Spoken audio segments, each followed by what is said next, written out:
How's it going, my bakers? I hope you're having a great day. Welcome back to the channel. In today's video, we're adding another recipe to the flatbreads playlist. So let's go to the kitchen and have a closer look at it.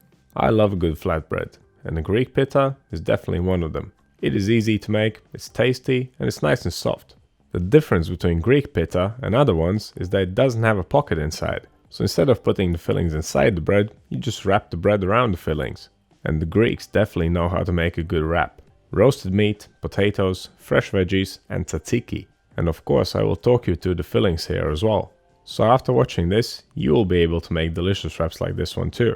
All we need is a few simple ingredients and a couple of pieces of equipment. So let's get right to it. We'll need some white bread flour, water, yeast, salt, sugar, olive oil, and some fresh thyme. By the way, you can leave the sugar out if you want. It's just there to slightly sweeten the dough. If you don't like thyme, you can also leave that out. Right, here's the marinade for the chicken. I've got some olive oil, lemon juice, fresh garlic, thyme, salt, pepper, and some paprika. You could marinate the chicken for as little as 3 hours, so just make the marinade and marinate the chicken before you start making the bread. If you want the flavor to be more intense, then just leave it in the fridge overnight. You want to use chicken thighs, they're nice and juicy. Breast would be just too dry, you want some fattiness in there. Now give it a good massage, cover it up, and leave it in the fridge until needed. I'll be roasting these in the oven, but if you have a grill, definitely use it. Right, let's move on to the Tatiki. It is a classic Greek sauce, served with grilled meat. It's made with Greek yogurt, salt, fresh garlic, olive oil, dill, and grated cucumber. Some people add lemon juice, some people add vinegar. I did not use either of those ingredients this time. One important thing to note is that you need to take the seeds out of the cucumber before grating it. Otherwise your sauce will be too runny. Now as for the equipment, we'll need a pan, a bowl, scales, a dough scraper, and a temperature probe.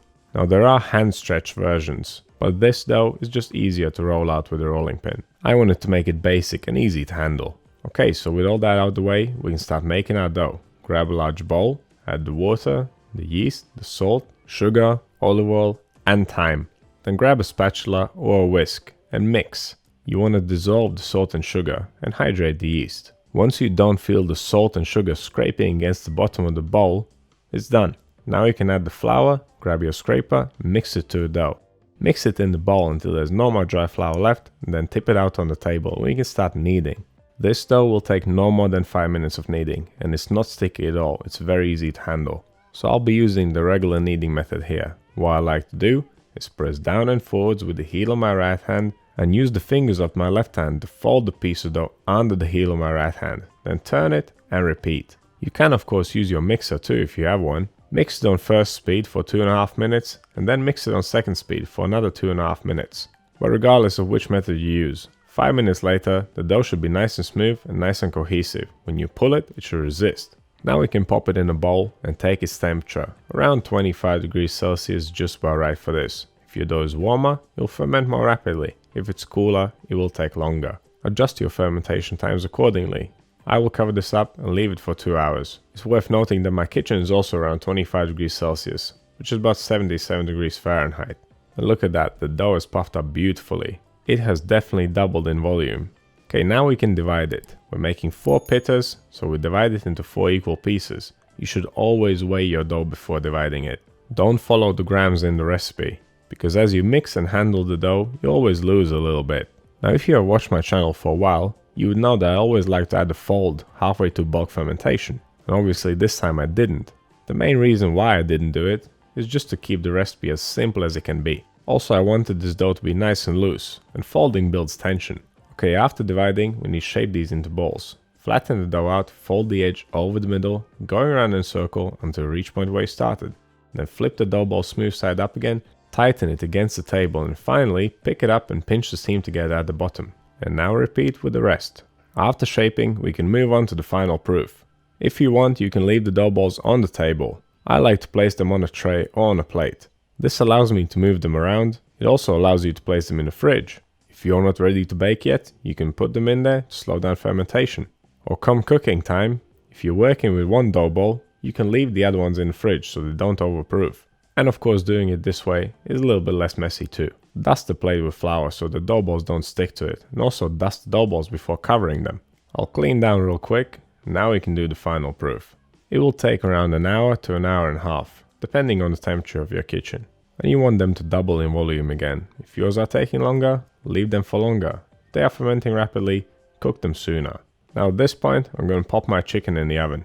I will be baking it at 220 degrees Celsius for around 25 minutes. And that is 430 degrees Fahrenheit. Okay, let's roll these dough balls out. Make sure your pan is preheated already. You want it on medium to high heat. Dust the dough with flour generously. You always want to start pressing it out by hand. Get it nice and flat, get it into a general shape before moving on to the rolling pin.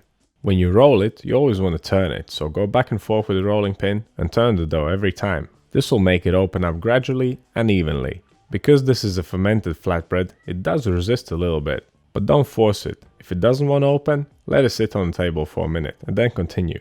You can make your pita thicker or thinner, it's totally up to you. If you make it thick, you might want to dimple it like I'm doing here. This will create nice pockets in the surface of it. With a thin pita like mine, it doesn't do much really. Right, let's get it in the pan. You want a little bit of oil in there. And once you place it in the pan, brush the other side with oil as well. The oil will give it a nice flavor, a nice color, and it will keep it nice and soft. You want to cook your pita for no more than 1 minute per side. The longer you cook it, the drier it will get. And the thinner your pita, the less time it will take. Don't expect a lot of color. If you cook it until it's browned all over, it will turn into a cracker, trust me. This is about as much color you want on it. Any more and your bread will be too dry. It's best to roll them out and cook them one by one. That way, you can always adjust the next one.